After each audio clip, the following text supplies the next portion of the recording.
Good evening, good evening, good evening. I am Gal Pastor. I'm the interim president of the interim president and librarian of the Newberry, and I am so delighted to welcome you to our program tonight. I'd like to say a special thank you to the sponsors of these programs, Sue and Melvin Gray. The Newberry Library supports and inspires research, teaching, and learning in the humanities. Since our founding in 1887, the Newberry has remained dedicated to deepening our collective understanding of ourselves and the world around us.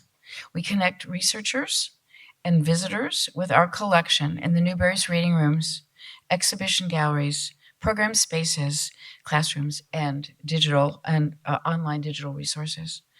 The Newberry reading rooms and the exhibition galleries are open to readers at no charge, with no appointment necessary, Tuesday through Saturday.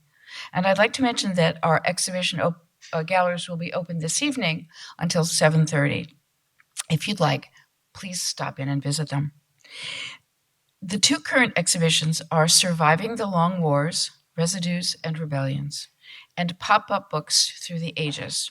At the conclusion of tonight's event, we will convene a question and answer. Please text your questions to the speakers at this number, 833-899-3399, at any time during the conversation. Programs like this one are free and open to the public, thanks to the generosity of our community of donors. Please consider making a gift to the Newberry online at newberry.org. Now, it is my pleasure to introduce tonight's speakers. Nicholson Baker is a novelist and essayist who has written 10 novels and numerous works of nonfiction, including Baseless, My Search for Secrets in the Ruins of the Freedom of Information Act, also the Anthologist, the Mezzanine, and Human Smoke. Daniel Immerwahr, professor of history at Northwestern University, is the author of How to Hide an Empire, A History of the Greater United States, and Thinking Small, the United States and the Lure of Community Development. I am really delighted to welcome you both to the Newberry, and I know we're all excited to hear your conversation. Yeah, great. Hi. Well, I am extremely excited to be here. Nicholson Baker is a writer who I've been reading for a long time as a novelist, and then he took a turn in his writing toward being a historian, which was very personally exciting for me. And even entering my field, U.S. foreign relations. And Nick, I wonder if we could just sort of start with you talking a little bit about, how we won you to the dark side.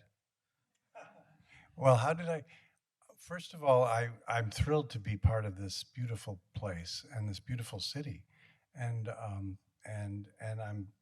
very happy to be talking to Daniel, who is a historian I really admire, a real historian. So I just want to first start out by saying that I kind of backed into writing about history. I was writing about little things: a man riding an escalator, a man holding a newborn baby, a man admiring Updike.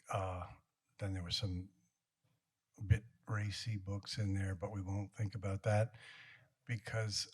But I somewhere along the way I became this library activist, and I sued the San Francisco Public Library for access to a 250,000 books that they got rid of, and I was unhappy about that.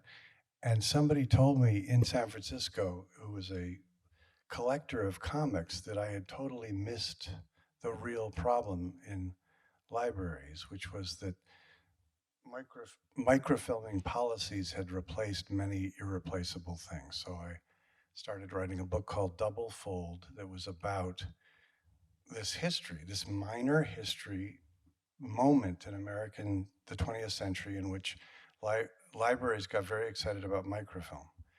And in the middle of working on that book, I discovered that the British Library, who hadn't cleaned out their newspaper collection, was doing something called the Foreign Newspapers Disposals Project. And what they were doing is getting rid of all of their foreign newspapers. And I flew there and said, don't do that because these are one of a kind. You have the last remaining run of Joseph Pulitzer's newspapers that's in good shape, so don't get rid of it. And so they said, we're auctioning off, so make some bids. So I raised, well, my wife and I started a nonprofit immediately because that's what you do. And I raised $150,000, and we gave another 40,000 of our own money, and we ended up buying many tons of old newspapers. And go. British Library, they stamped every volume that they sold to us, either British Library discard or BL canceled.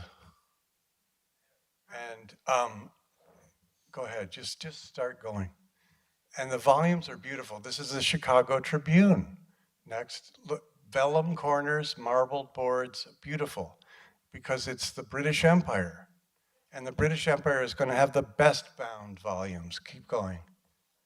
And they all ended up, bizarrely enough, in a small floor of a textile mill in Rollinsford, New Hampshire. The last remaining run of Joseph Pulitzer's newspaper.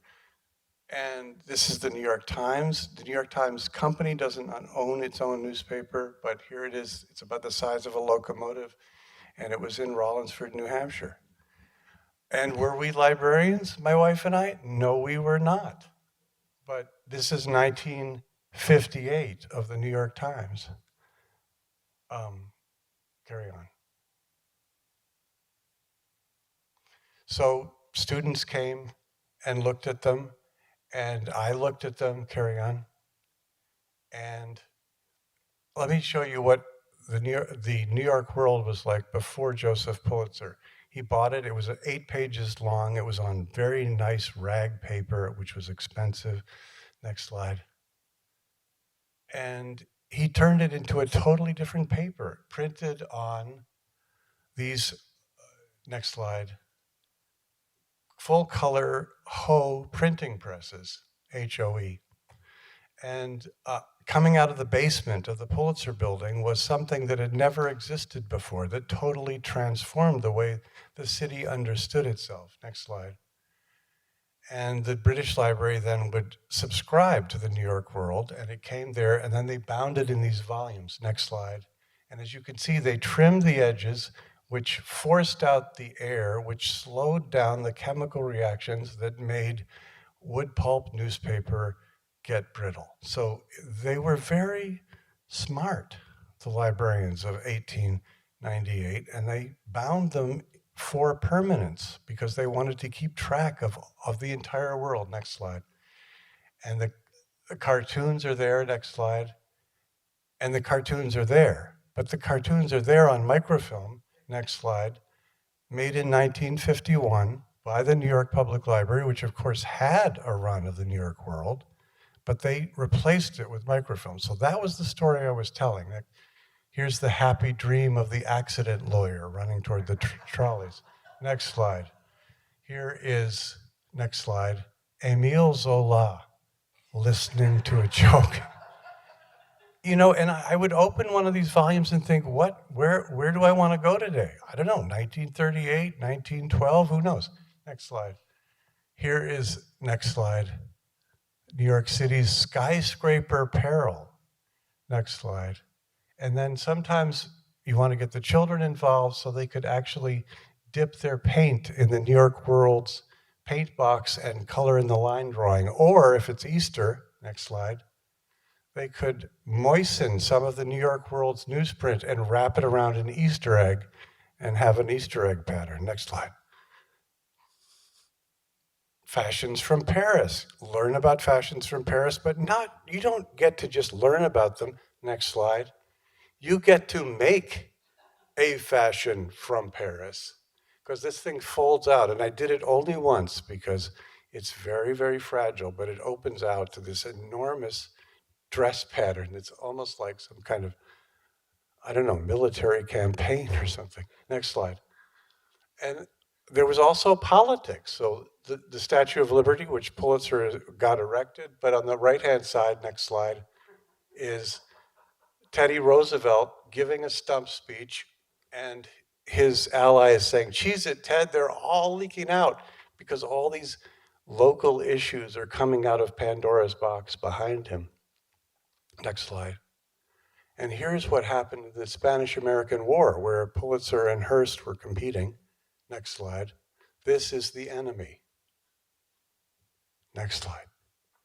And these were the American guns that won the Spanish-American War, life size. So you got to feel by looking at the newspaper how big the guns were. Next slide. Next slide. And here's Stephen Crane, next slide, covering the one of the altercations of the Spanish-American War. Next slide. And there he is when on the obituary page. That is the guy who completely changed the American newspaper. And this is the last remaining copy of that thing. So next slide, next slide. But there were other collections, other bound runs in this collection. So this is the New York Tribune publishing Arthur Conan Doyle's Lost World. Next slide. Paper Dolls, next slide. Little Nemo and the car and the auto show, next slide. Contemporary art, next slide. And they had a beautiful rotogravure section every week, next slide. And here's the rotogravure section complete with sprocket marks of the microfilm version of that rotogravure section. Next slide. Radium and beauty. Next slide. Radium face cream on one side for that special glow. And on the other side, I think it's what? Yeah, next slide. And then next slide is the capitulation of Germany, and that Berlin is seized by revolutionists. So that started, so I ended up backing into, next slide, history. And this was the one that really stopped me. Bound for doomed Japanese cities with a Dean's milk ad. The Chicago Tribune, a massively successful paper, 1 million readers a day, had a color cartoon on the front page every day. Next slide. This is the day after Hiroshima, and this next slide is the color cartoon. The Pearl Harbor lit the fuse that led to the catastrophic atomic bomb and a dismembered Japanese man saying, "So sorry." So I started to understand that there are different ways of looking at historical events than the ways that I'd been reading about. Next slide. And that part of the distancing of microfilm was keeping us from really feeling the emotions and the colors and the energies of the past. Next slide. And next slide. The fact that we pictured a god of war holding a giant atomic bomb pointed at Japan is, something that we need to know about. Next slide. And the fact that, next slide, we almost immediately said an up and atom bombshell, and that there was a incendiary blonde, which is based on the incendiary bombing of Japan, was part of the story. So that led me to it sort of blew my whole understanding of the way to write apart. Next slide. And I ended up just wanting to learn first, not just about library history, but about the beginnings of the Second World War. How did we get to the point where at the end of the war you could have a cartoon like that? And that led me on to other political that led me onto a long voyage. So that's the story. Thank you so much. And that was astonishing. And it also captures I think, what a lot of historians feel. I like that you're sort of getting it all at once. You're like, oh, this is what historians do? This is fun.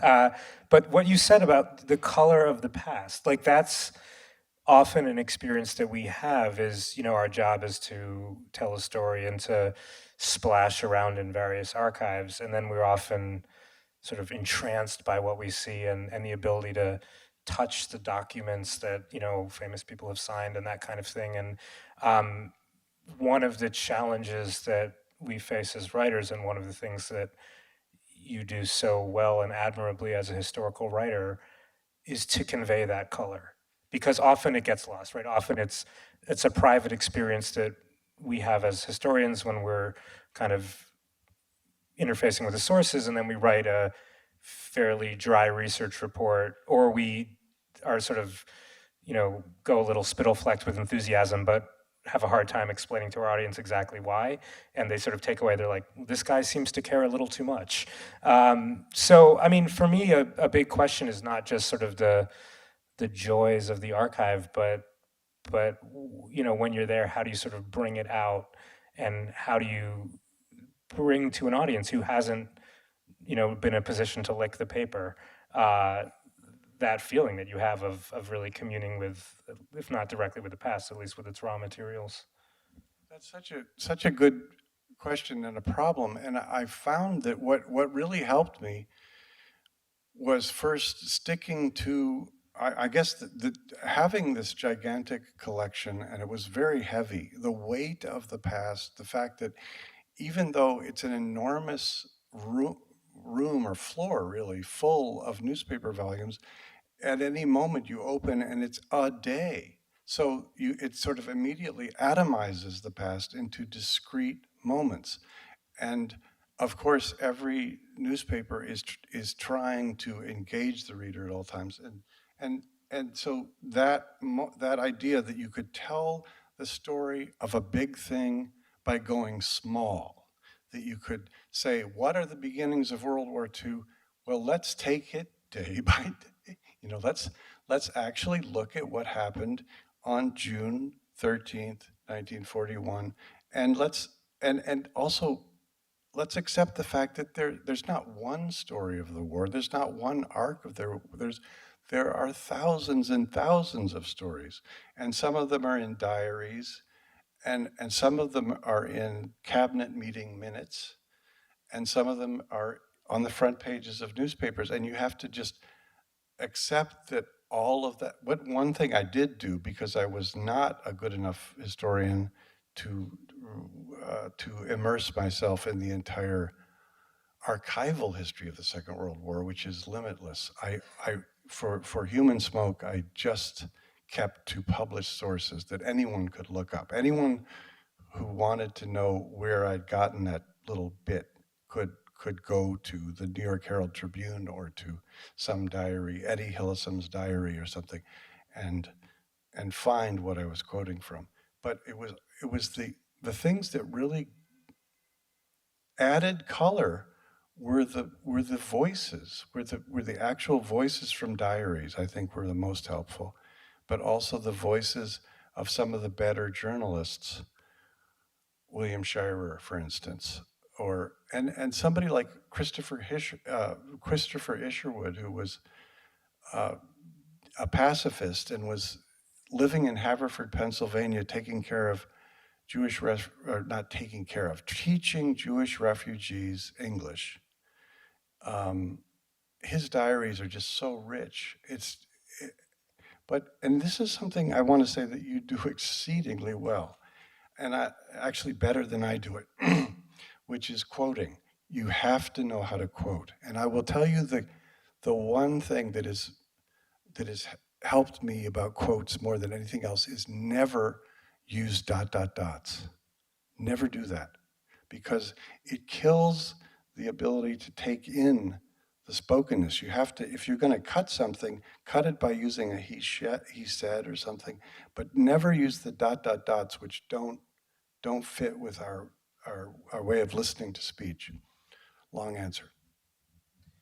So you're hearing the voices of the past, or you're reading them and you're hearing them in your mind's eye. Do you see your goal to be, okay, I just am trying to bring forward what I'm hearing?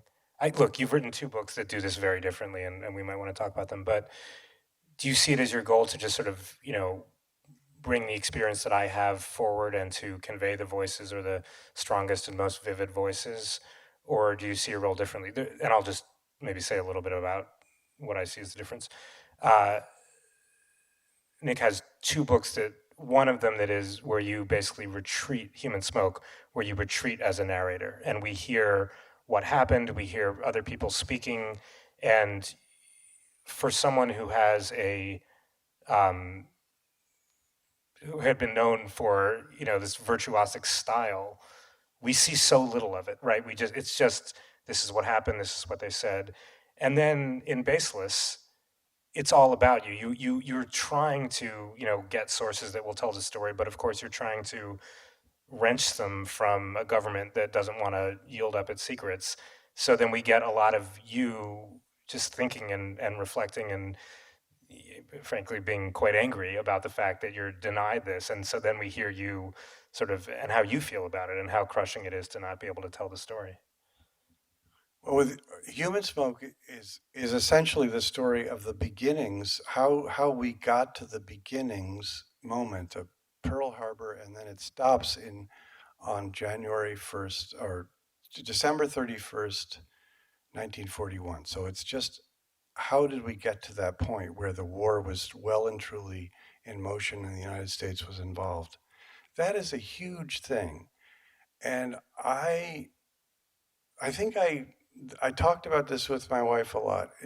Leave yourself out of something that huge and that sad. And because my own little pipings of distress or admiration for some of the heroes of the story are less important than just being able to hear what they said. What did Churchill actually say? And how jarring or inspiring does it sound? What about some of the voices of moderation here? Those people just have to be quoted and listened to. It's too huge. I felt it was too huge to I tried intruding myself, and I took it all out and just tried to think of it as if I was maybe a newspaper editor or something, and just what actually, I'll tell you what I had is my car was not a very clean car, and there were a lot of library books in the back. And sometimes I would just stop at a parking lot, like say a Toys R Us parking lot or a Starbucks parking lot, and I would just reach back randomly and pull a book. There was a World War II book from the back, and just open it and start reading. And then I would close the book and say, what in that reading is unforgettable? And then I would just put the date and write the account of that thing. And I tried to write it almost like a fairy tale, but almost very simply, just this is what happened, this is what they said. And I went strictly chronologically. So there's none of that. There's a rhetorical trick that historians do. If Churchill was immoderate in his this, comma, Chamberlain was da-da-da. They conflate and mix times periods. Whereas in fact, the Tuesday in which Churchill said that was a very different chemical mixture of emotions and energies than whatever Chamberlain said. So that mixing things in a narrative sort of way that was sort of like spackle to smooth over the transition from this paragraph to that paragraph is in fact cheating, I think. Stick to that day. What were people saying at that cabinet meeting on that day? Why were they bewildered? Why were they angry? Tell it as compressedly as you can, and then go to the next day and look at somebody who's not maybe a political leader. So that was the intent of Human Smoke, and we can talk about Baseless later. Well, so I guess this is getting at the big question that I have. I feel, as a historian, that we have all kinds of passionate connections to and relationships with the research we do. And of course we're driven. I mean, it takes forever to write these books. No one would do it if they didn't in some small way care. And yet it is also true that most work by professional historians is really boring and is far more boring to read than it is to write. I mean, I'm surrounded by people who are lit with inner fires and then who just sort of write this stuff that, it takes a little discernment to catch a glimpse of the flame. And both of your books in different ways do so well at just getting the passion of the past. Like, it is impossible to read those books without joining you on the roller coaster ride and to feel the things that you're feeling. One time you retreat and we get very little of your voice, another time we get a lot of your voice. I'm wondering if you can help me think through that, or just comment as a novelist, when you read history books, like okay, yes, people, elide, this moment and that moment, but are there other things that, you see with your novelist eye that when you read history books that just feel like they're taking out the feeling that you're so good at conveying? I know what you're talking about, but I'm very touched and moved that you think that I can do that. It was a struggle, and I felt as I was writing it sort of desperately uninformed. And part of the reason that the book has the sound and flavor it does is that it was an act of self-education. I'm not a person who has a huge history background. I started off by learning music history and literary history, and I really didn't know much about wars or kings. And yet, of course, we have to come to terms with some of these sort of terrible periods and feel our way through it. There's a section in Human Smoke in which Rufus Jones, who is a Quaker, and Clarence Pickett, another Quaker, decide they're going to go to Germany and try to figure out how to help some Jews reach safety. So they go and they actually meet with Himmler, and they say, our job, they explain to the people they talk to, the people who are trying to get visas unsuccessfully to the United States because the State Department is being terrible. They say, our job is not to blame, our job is to understand how we can help and this really hit me, suffer with the suffering. So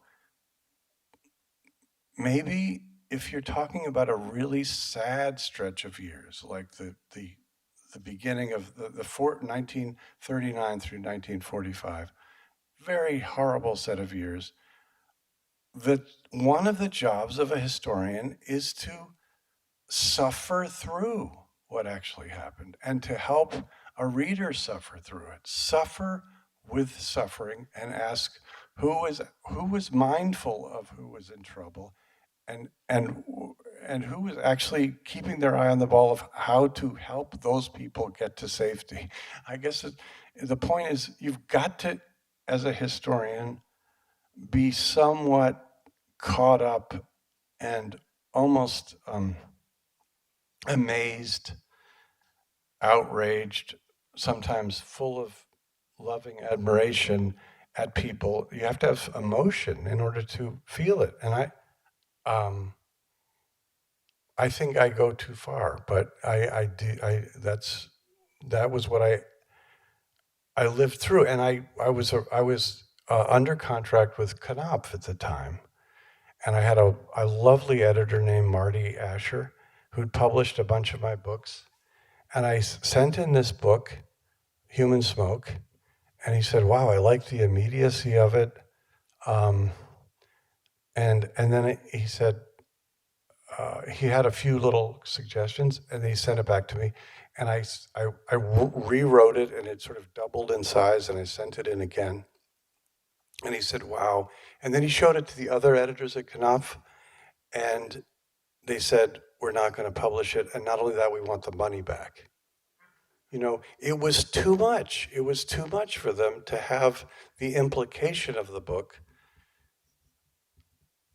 They couldn't do it. And I ended up at Simon & Schuster with another wonderful person named David Rosenthal, who published some of my books, and I sort of escaped from, well, it was a sort of financial catastrophe, actually, but it was part of the struggle of trying to come up with a way of talking about this period that was confusing enough to do justice to what's actually happening.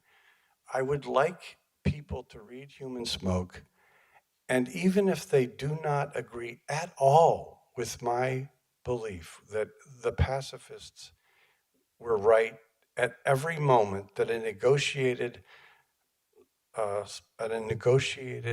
cessation of hostilities would have saved people's lives who were threatened, even if you disagree totally with that belief that the pacifist had and that I agree with, you would still, in suffering through the book, maybe come up with things that you wanted to know.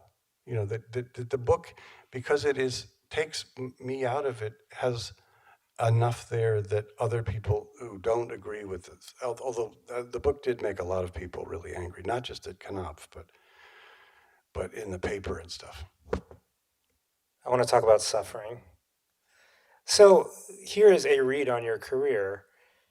You start off doing light, polychromatic, writerly stuff that sucks us into all kinds of emotional possibilities of what we might feel getting up early in the morning, or what we might feel riding on an escalator, and all of the things that might happen. And then there's a series of very horny erotic novels, and then there's the suffering, which comes through history, right? The point of history is, all right, you really want to feel some dark things, like let's go on a time bus. And I want to ask about that, because I actually don't share that view. I also share your taste for writing about dark historical episodes, so I recognize a kinship there. But I worry about the suffering show, or at least about my ability to deliver that, and I worry about this way in which you know that our only way of interacting with the past is sort of moral outrage, or that's the chief thing that we're supposed to feel. And so I'm curious, because it seems like you're identifying a lot of different emotions with different genres and projects, and it does seem like history is the place to go for suffering. Well,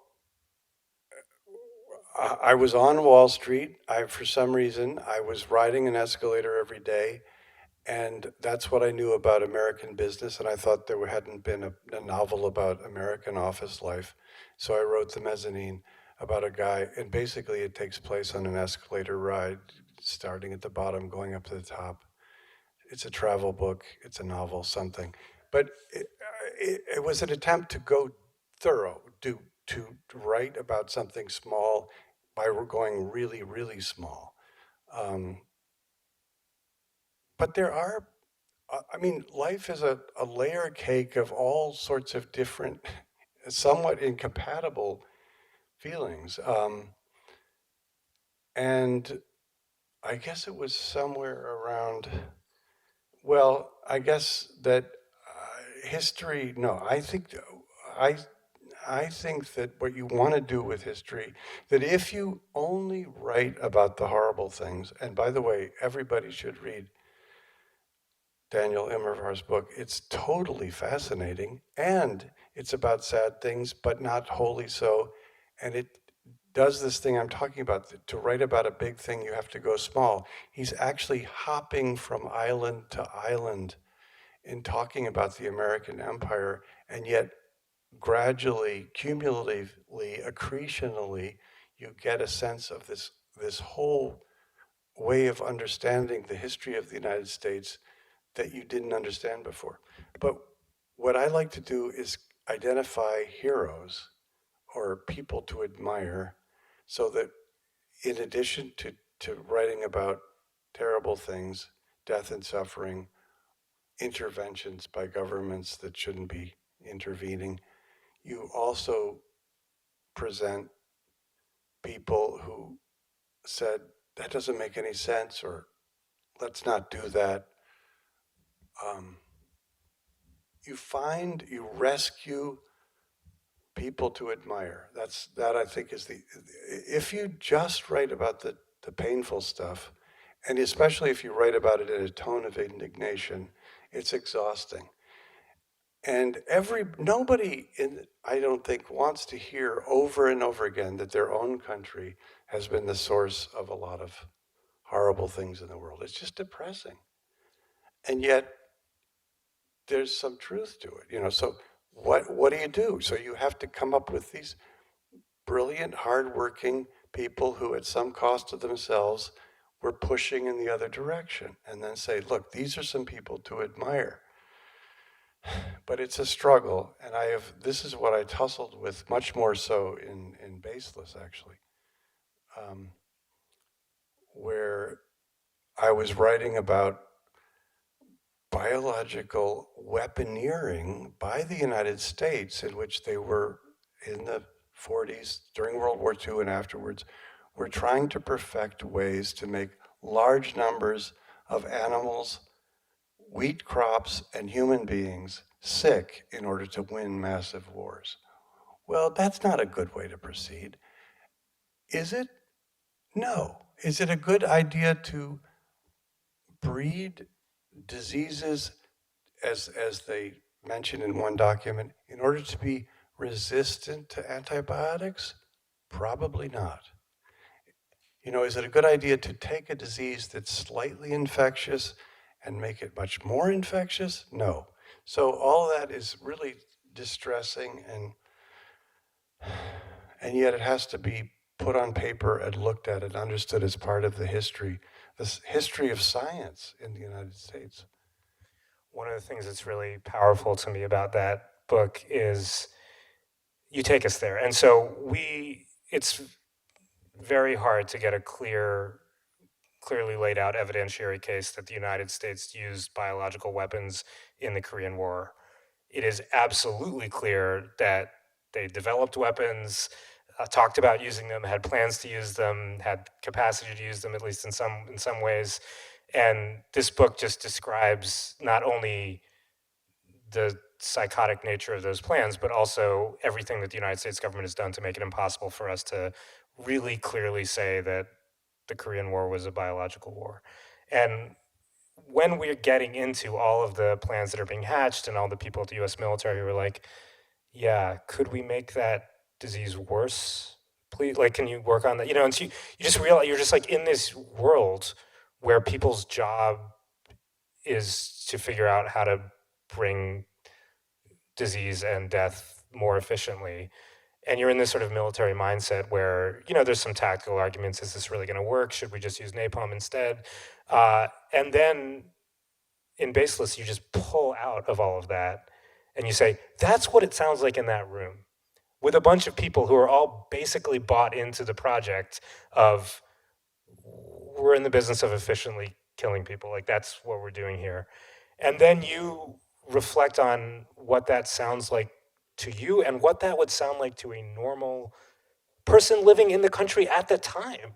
You're like, we have to remember that's a weird room that we're in where everyone is sort of, agreeing on the strategy and morality and debating the tactics. And that's such a wild move to make as a historian. I can't think of many historians who would have the courage to say, okay, I've documented what's going on. I've told you what the conversations sound like.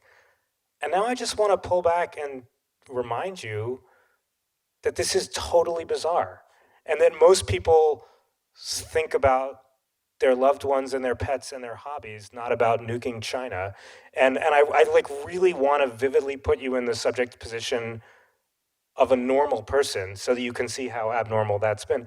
And that's not a kind of research achievement. That doesn't come from having read the archives really carefully. It's a literary and moral achievement. And I sort of gasped as you were doing because I thought, oh man, I write about war, death, and disease all the time. And I'm just a historian, so I just tell you what they said. And that felt to me like a move that wasn't in my repertoire, but actually felt like the most important thing that you were doing. Well, thank you. It's not. It's part of it is that you. I guess the solution that I tried to come up with for Baseless was totally in a way completely at the other end of the spectrum than with Human Smoke. Because Human Smoke is rigorously chronological. Baseless, which I worked on for 10 years on and off and wrote sort of 4 other books while I was trying to figure out a way to write that book, is chronological, but it's chronological about my own life. So, because I thought, what is actually true about a historian's life? Not that I'm pretending to be a historian, but is a historian wakes up in the morning and thinks, wait a second, I really want to check that little tiny fact about that and match it up with this, and I'll look in this. It's achronological. It is not starting here at this year and going forward. Nobody researches that way because it's too much fun to be plucking things out and matching and finding.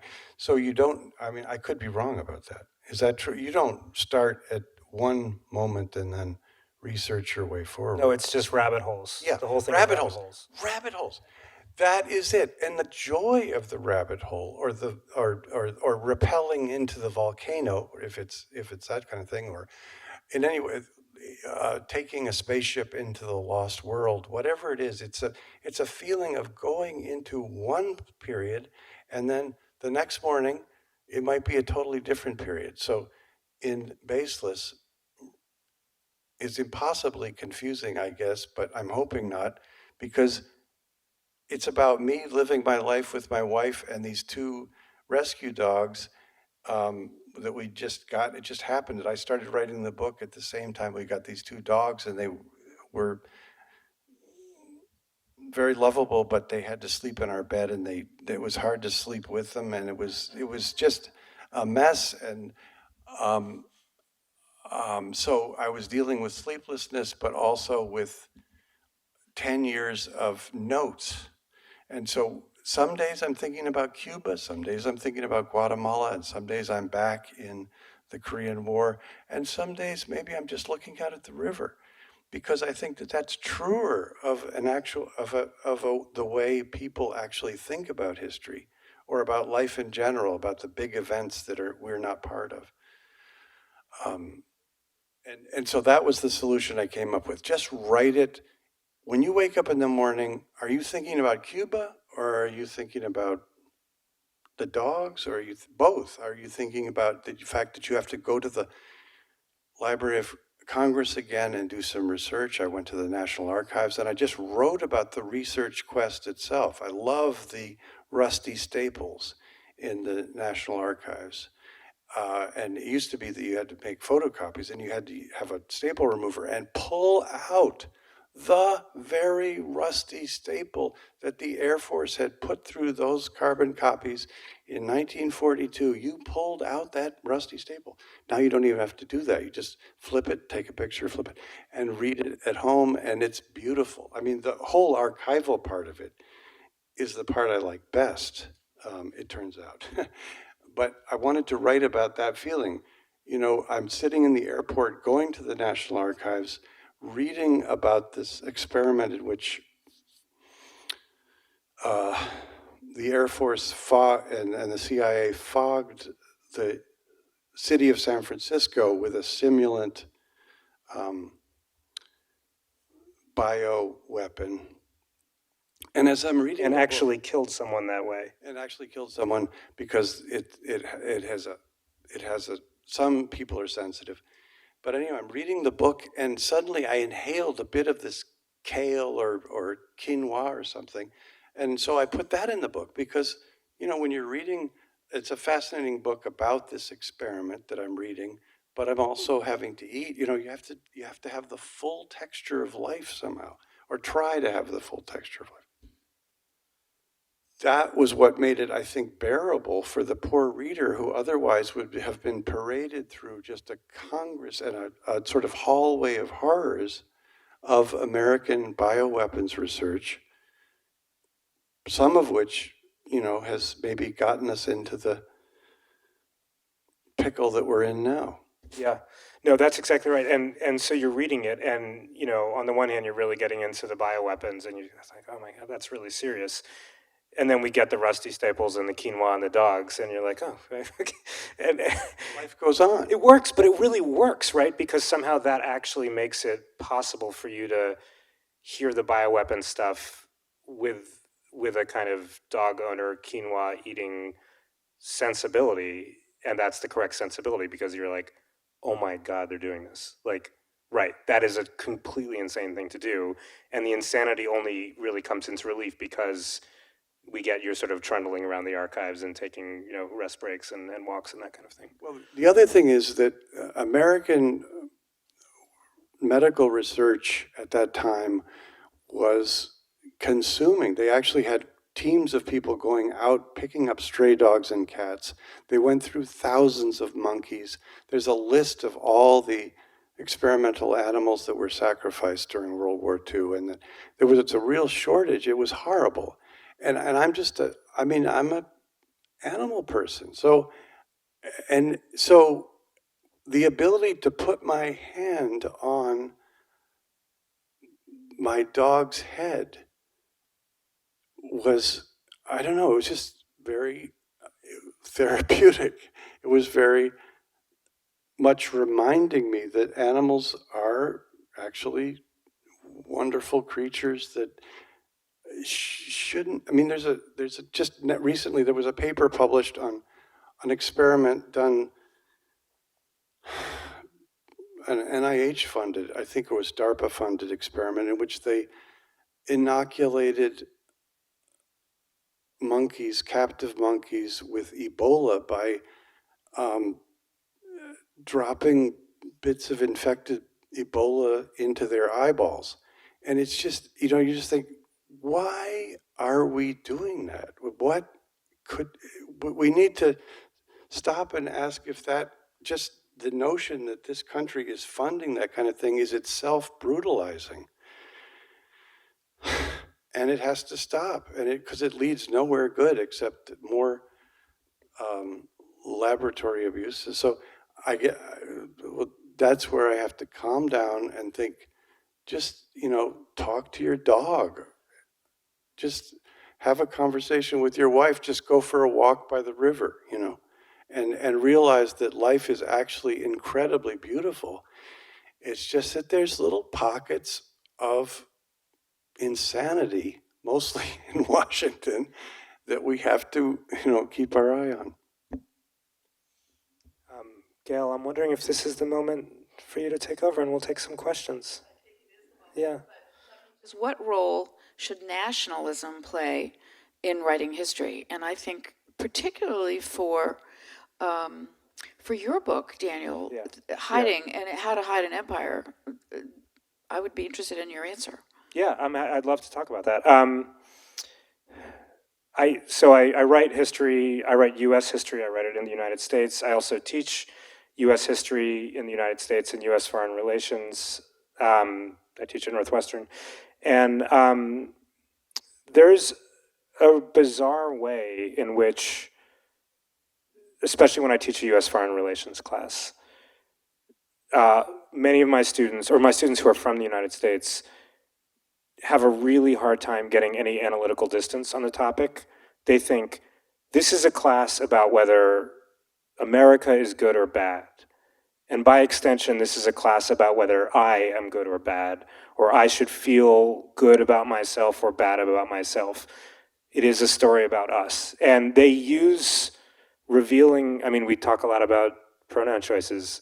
There's some revealing pronoun choices because they usually say, did we do that? Or were we right or wrong to do that? They use the first person plural to refer to the actions of the United States. So this is not nationalism in the sense of excessive pride in one's country, but it's nationalism in the sense of a strong historical identification with a place that, you know, I mean, they were born in the 21st century. Like, all of this happened a long time ago, and it's not even clear that their immediate forebears were in the country at the time.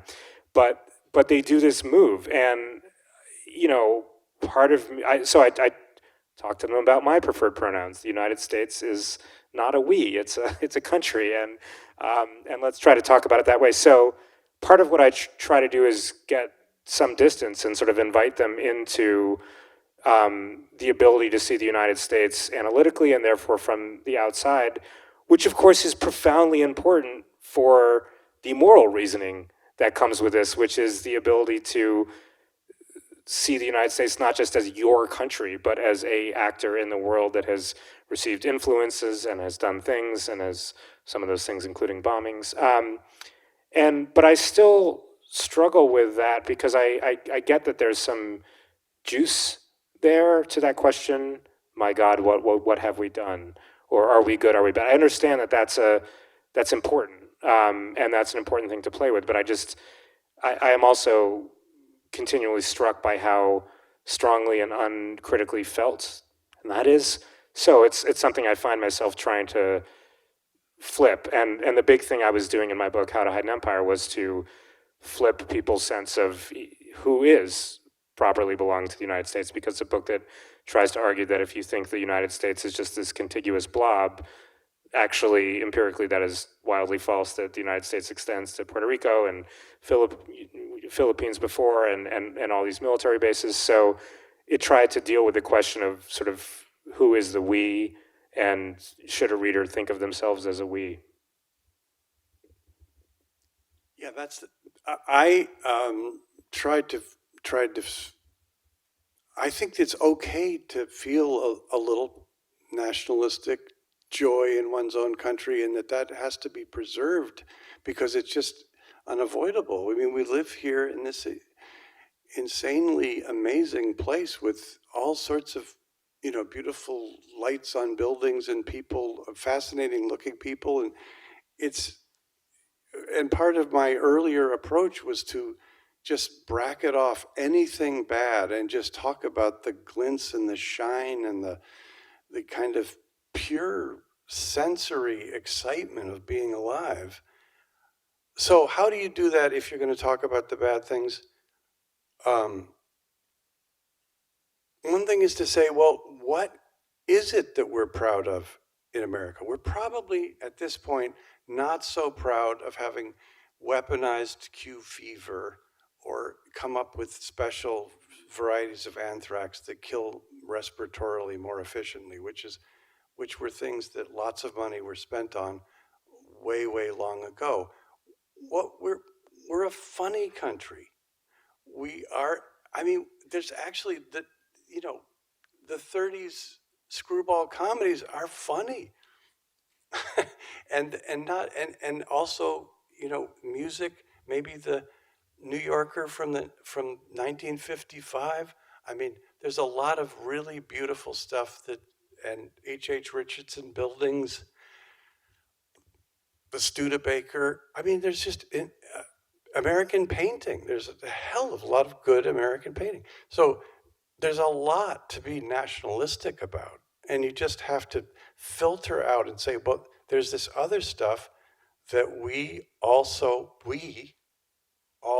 did that's not good. And we have to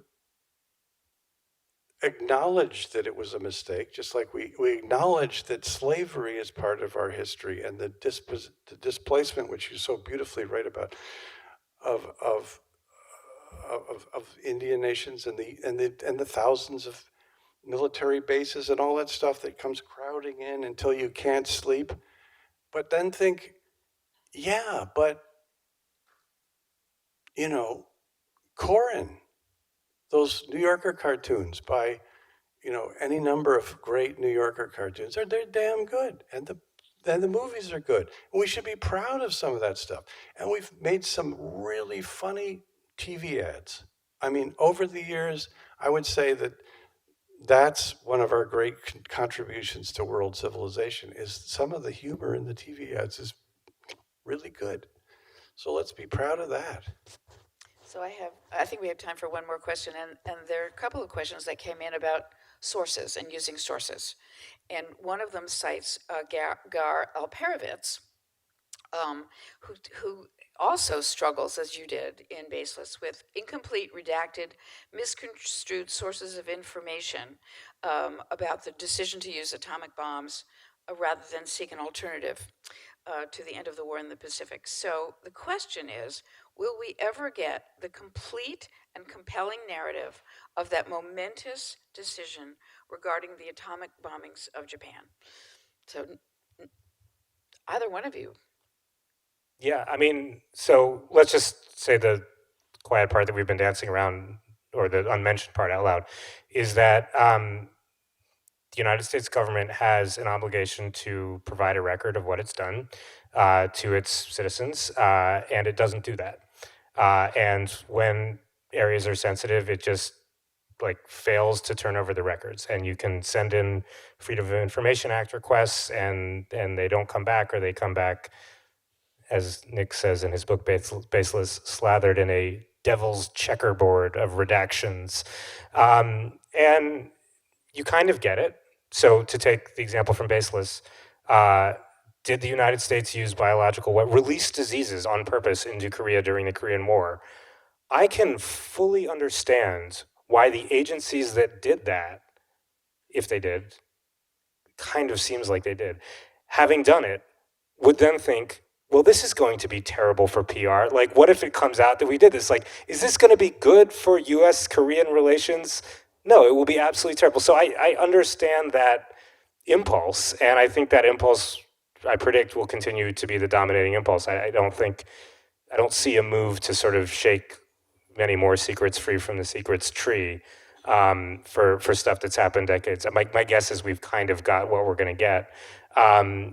But it also really degrades our sort of ability to function as a democracy, and it produces a sort of culture of impunity. And well, we know what happens in deeply secret cultures. The offending priest gets shuttled off to the next parish, etc. And that same thing happens at the very top. There's a kind of vague presumption that, you know, what we say in this room will eventually get out and will be judged by history. But the answer is largely people making those decisions aren't.